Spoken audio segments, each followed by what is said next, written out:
qu'on vient de sortir d'une négociation en 99 que moi j'ai finalisée, là, où on est allé chercher une acceptation unanime d'une convention collective.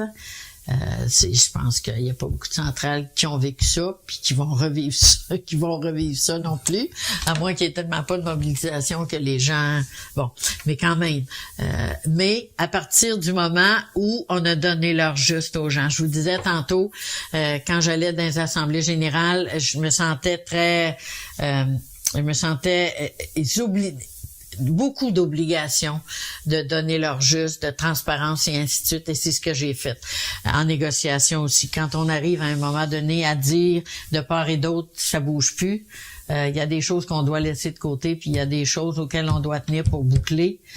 Ça a été fait devant une instance. Ça, c'est possible, ça, c'est pas possible.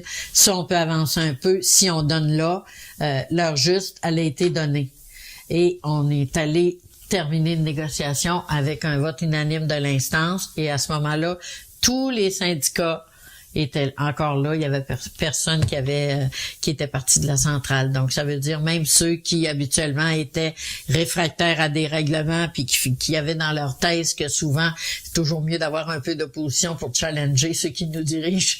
Ben, ils se sont ralliés à un règlement en concevant qu'on avait atteint ce qu'on pouvait atteindre, puis il fallait continuer ensuite notre mobilisation.